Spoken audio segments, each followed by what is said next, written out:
जय श्री हरि विष्णु मित्रों। जैसा कि आप सभी जानते हैं कि इस चराचर जगत में ईश्वर ने अनेक प्रकार की योनियां बनाई हैं। उन्हीं योनियों में जीव जंतु भी शामिल हैं और अनेक प्रकार के कीड़े मकोड़े भी हैं, जिनमें से कुछ बड़े जीव हैं और कुछ छोटे जीव हैं। और इनमें से कुछ ऐसे जीव हैं जिनको कुछ दुष्ट मनुष्य मारकर खाते हैं। मित्रों, कुछ मनुष्यों के मन में यह प्रश्न अवश्य उठ रहा होगा कि क्या भगवान ने जीवों को मारकर खाने के लिए बनाया है? क्या मांस खाना पुण्य है या पाप? आज की इस ज्ञानवर्धक वीडियो में हम आपको यही बताएंगे कि जीवों को मारकर खाने से पाप लगता है या नहीं। जैसे पशु पक्षी, भेड़ बकरी, गाय भैंस, मुर्गा आदि समस्त प्राणियों का मांस खाने से मनुष्य को अपने जीवन के अंतिम दिनों में कौन से पाप भोगने पड़ते हैं। तो चलिए मित्रों, आज की इस वीडियो में जानते हैं कि जीव जंतुओं को मारकर खाना कितना सही है और कितना गलत, और ऐसा करने वालों को यमलोक में यमराज के द्वारा कौन सी सजा मिलती है। मित्रों, इस कलयुग में ऐसे लाखों करोड़ों लोग मिलेंगे जो मांस खाते हैं और मांस खाने को सही मानते हैं और कहते हैं यदि हम इन जीवों को नहीं खाएंगे तो इनकी संख्या बढ़ जाएगी और ये संख्या में मनुष्यों से ज्यादा हो जाएंगे। इसलिए भगवान ने इन जीवों को हमें खाने के लिए ही बनाया है। इनको मारकर खाने से हमें कोई पाप नहीं लगता है। और कुछ लोग ऐसे भी हैं जो जीवों को मारकर खाने को पाप मानते हैं और उनका कहना है कि मांस खाने से पाप लगता है और मांस खाने वालों की पूजा आराधना ईश्वर स्वीकार नहीं करते। उन्हें कुंभीपाक नरक में कठोर से कठोर सजा मिलती है। प्रिय मित्रों, आज मैं आपको एक बहुत ही सुंदर कथा के माध्यम से बताऊंगा कि मांस खाना मनुष्यों के लिए कितना सही है और कितना गलत, और भगवान ने मांस खाने वालों के बारे में क्या बताया है और उन्हें नरक लोक में कौन सी सजा मिलती है। एक बार की बात है, भगवान श्री कृष्ण द्वारिका नगरी में अपने सिंहासन पर विराजमान थे। तभी उनके पास देवी सत्यभामा व्याकुल मन से आती हैं और भगवान श्री कृष्ण से कहती हैं, हे प्रभु, आज जब मैं द्वारिका नगरी में अपनी सखियों के साथ भ्रमण कर रही थी तो मैंने देखा कि कुछ दुष्ट मनुष्य छोटे छोटे असहाय जीवों को मारकर उन्हें अपना भोजन बना रहे हैं। हे प्रभु, यह देखकर मेरे मन में एक प्रश्न उठ रहा है और मैं चाहती हूँ कि आप मेरे प्रश्न का उत्तर दें। तो भगवान श्री कृष्ण ने कहा, हे देवी सत्यभामा, तुम्हारे मन में कौन सा प्रश्न उठ रहा है? मुझे निश्चिंत होकर बताओ, मैं अवश्य ही आपके प्रश्न का उत्तर दूंगा। तो देवी सत्यभामा ने कहा, हे प्रभु, क्या छोटे छोटे इन निर्दोष जीवों को मारकर खाना मनुष्य के लिए पाप है या पुण्य है? तो भगवान श्री कृष्ण ने मुस्कुराते हुए कहा, हे देवी, मैं आपके इस प्रश्न का उत्तर एक पौराणिक कथा के माध्यम से देना चाहता हूं। इस कथा को सुनकर तुम्हें पता चल जाएगा कि मांस खाना पाप है या पुण्य है। फिर देवी सत्यभामा उत्सुकता से बोली, प्रभु, आप कथा सुनाइए, मैं आपके मुख से कथा सुनने के लिए उत्सुक हूँ। मित्रों, भगवान श्री कृष्ण ने कहा, हे देवी सत्यभामा, प्राचीन काल में चंद्रपुर नाम का एक गांव था। उस गांव में एक धनवान व्यक्ति रहता था। उसके घर में धन धान्य की कोई कमी नहीं थी। एक दिन उसने तीर्थ यात्रा पर जाने की योजना बनाई। तीर्थ यात्रा पर जाने से पहले उसने अपने घर में एक विशाल भंडारे का आयोजन किया और गांव के सभी लोगों को उस भंडारे में आमंत्रित किया। गांव के सभी लोग भंडारे में भोजन करने के लिए उसके यहां आए। मित्रों, उस धनवान व्यक्ति ने भंडारे में दो तरह के भोजन बनवाए थे, एक शाकाहारी भोजन और दूसरा मांसाहारी भोजन। मांसाहारी भोजन में उसने बकरी, मुर्गा, मछली आदि बनवाया था और सभी गांव वालों को बकरी, मुर्गा और मछली का मांस परोसा गया और गांव वालों ने बहुत स्वाद से खाया। और जो लोग मांस खाना पाप मानते थे उन्होंने शाकाहारी भोजन खाया। और सभी गांव वालों के भोजन करने के बाद उस धनवान व्यक्ति ने जब यह देखा कि कुछ गांव वालों ने तो भोजन में मांस मछली खा ली, परंतु कुछ लोगों ने इसको हाथ भी नहीं लगाया, और यह देखकर उस धनवान व्यक्ति ने सभी गांव वालों को एक जगह पर बुलाया और उन्हें संबोधित करते हुए कहा, मेरे प्रिय ग्रामवासियों, मैंने आप सभी को यह बताने के लिए एकत्रित किया है कि ये मांस, मछलियां और छोटे जीवों को ईश्वर ने हम इंसानों को खाने के लिए ही बनाया है, ताकि हम उनको मार कर खा सकें। और ईश्वर ने अन्य भोजन के साथ साथ मनुष्यों को खाने के लिए मछलियां और कई तरह के छोटे छोटे जीवों को जन्म दिया है। उस धनवान व्यक्ति की यह बात सुनकर सभा में बैठा एक 18 वर्षीय लड़के ने कहा, श्रीमान जी, आप गलत कह रहे हैं। उस नवयुवक लड़के की इस बात को सुनकर वहां उपस्थित सब गांव के लोग आश्चर्यचकित हो गए और उसकी तरफ देखने लगे। तभी उस धनी व्यक्ति ने कहा, बेटा, तुम्हारे कहने का मतलब क्या है? तब उस लड़के ने बहुत ही सरल स्वभाव में कहा, श्रीमान जी, इस संसार में समस्त जीवों को परमात्मा ने बनाया है, लेकिन इनको मारकर खाने के लिए नहीं, बल्कि इनको अपना जीवन जीने के लिए। और यह छोटे छोटे जीव भी पृथ्वी पर रहने वाले मनुष्यों की तरह ही जन्म लेते हैं, और मनुष्यों की तरह ही उनकी भी मृत्यु होती है। और जिस तरह हम मनुष्यों को चोट लगने पर पीड़ा होती है, उसी तरह उन्हें भी पीड़ा होती है। और इस संसार में कोई भी प्राणी किसी अन्य प्राणी से श्रेष्ठ नहीं है, बल्कि सभी जीव जंतु और मनुष्य समान हैं। वह अलग बात है कि ईश्वर की कृपा से मनुष्यों की बुद्धि ज्यादा विकसित है और जीव जंतुओं की कम। लेकिन इसका मतलब यह नहीं कि आप ज्यादा शक्तिशाली हैं तो अपने से कम शक्तिशाली वाले जीवों को मारकर उन्हें अपना भोजन बनाएं। श्रीमान जी, यह कहना गलत है कि ईश्वर ने छोटे जीवों को हमें खाने के लिए बनाया है। हम अपने स्वाद के लिए और अपनी जीविका के लिए और भी चीजें खाकर अपना पेट भर सकते हैं। ईश्वर ने हमें जीव जंतुओं से अधिक बुद्धि दी है। इसका मतलब यह नहीं कि हम अपने शरीर के पोषण के लिए किसी को भी मार खा सकते हैं। यदि कोई जीव जंतु आपसे कमजोर है तो इसका मतलब यह नहीं कि आप उन्हें मारकर खाओगे और भगवान ने उन्हें आपके खाने के लिए बना दिया। अगर आपको छोटे जीवों को मारकर खाने में अच्छा लगता है, ठीक उसी प्रकार शेर, चीता और बाघ जैसे बड़े जानवरों को हमारे शरीर का मांस बहुत स्वादिष्ट लगेगा और वे जब चाहे हमें पकड़कर अपना भोजन कर सकते हैं। तो इसका मतलब यह कदापि नहीं है कि ईश्वर ने हमें शेर, चीता और बाघ के भोजन के लिए बनाया है। यदि आप ऐसा मानते हैं कि मुर्गा, मछली, भेड़, बकरी को भगवान ने हमारे भोजन के लिए बनाया है, तो फिर शेर, चीता, बाघ से अपनी रक्षा क्यों करते हो? भगवान ने आपको भी तो उनके भोजन के लिए बनाया है, तो आप शेर, चीता और बाघ जैसे जानवरों से खुद को क्यों बचाते हो? आगे वह लड़का उस धनवान व्यक्ति से कहता है, हे श्रीमान, जिस प्रकार आपको अपना शरीर प्यारा है, आपको अपनी जान प्यारी है, उसी तरह सभी प्राणियों को अपनी जान प्यारी है और अपना शरीर प्यारा है। चाहे वह छोटा जीव हो या बड़ा मनुष्य, अपने आप को सभी जीवों से श्रेष्ठ समझता है, परंतु वास्तव में यह मनुष्य कभी कभी मूर्खों वाले काम करता है। ये दुष्ट मनुष्य अपने से छोटे जीवों को मारकर खाते हैं।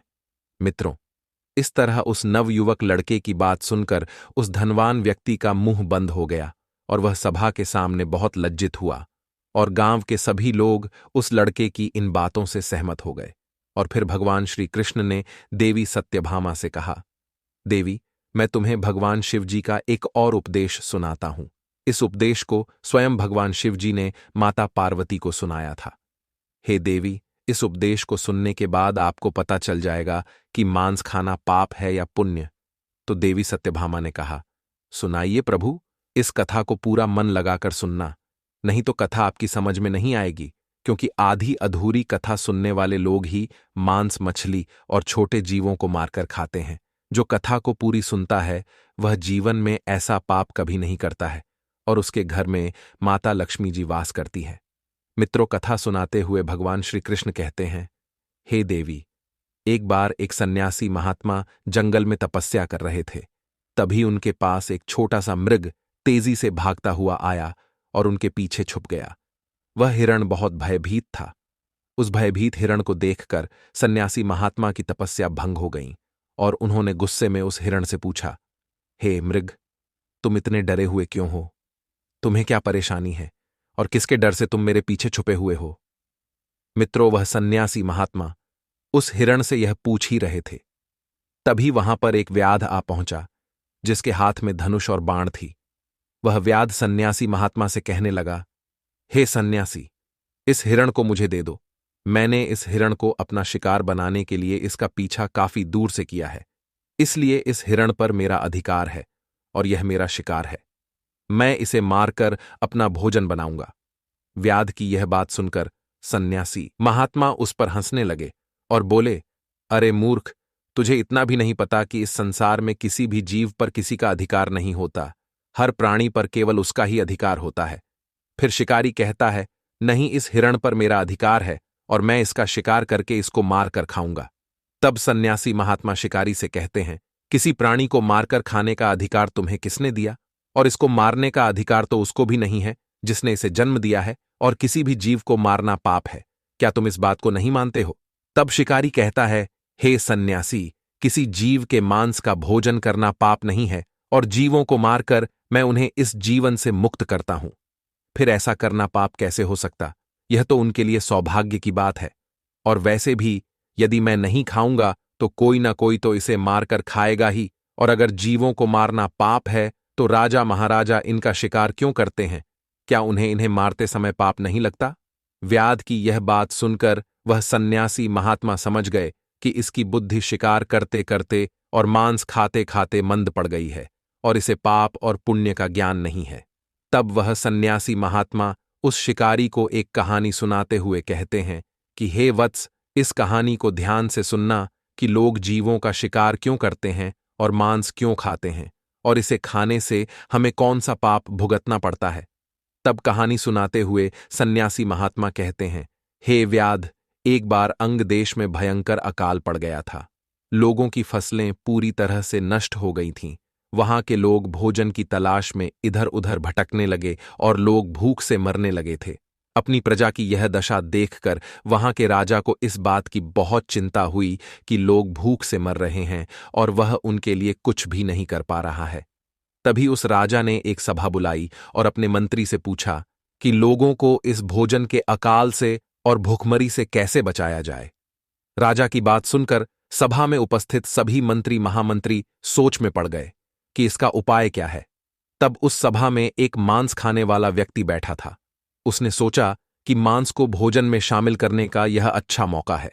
यदि राजा की अनुमति मिल गई तो हम खुलेआम जीवों को मारकर अपना भोजन बना सकेंगे और मनमानी करेंगे, कोई रोक टोक भी नहीं होगी। उसने राजा को सुझाव देते हुए कहा, महाराज, इस भुखमरी से बचने का एक विकल्प है। क्यों ना हम जीवों को मारकर उनका मांस खाए?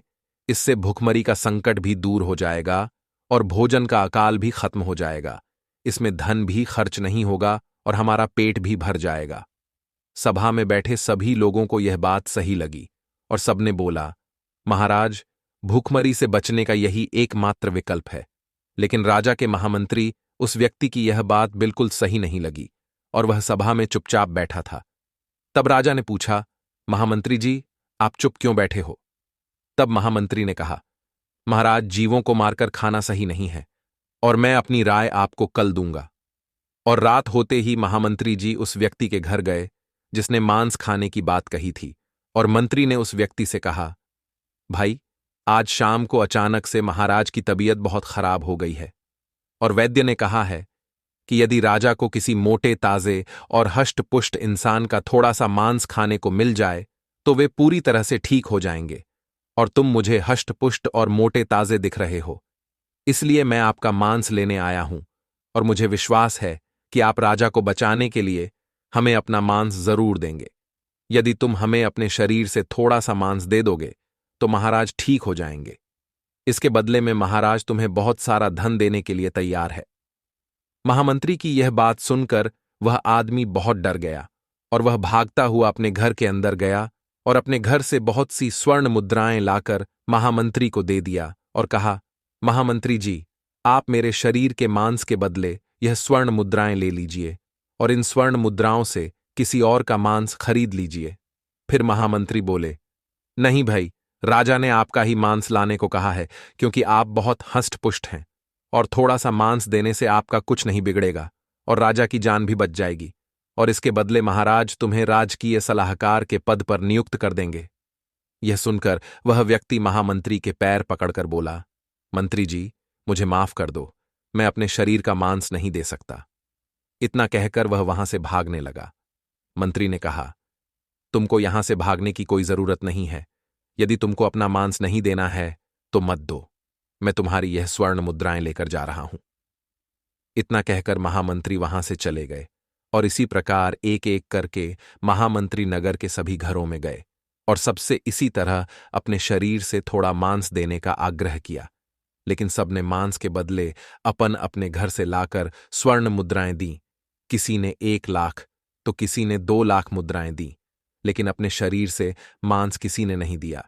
फिर महामंत्री उन मुद्राओं को लेकर अपने घर चले गए और अगले दिन सुबह सुबह सारे लोग राजा को देखने उसके महल पहुंचे और महामंत्री भी उन मुद्राओं को लेकर राजा के दरबार में पहुंच गए और उन मुद्राओं को राजा के सामने रख दिया। इतना सारा धन देखकर राजा बोले, महामंत्री जी, आप इतना सारा धन कहां से लाए हैं?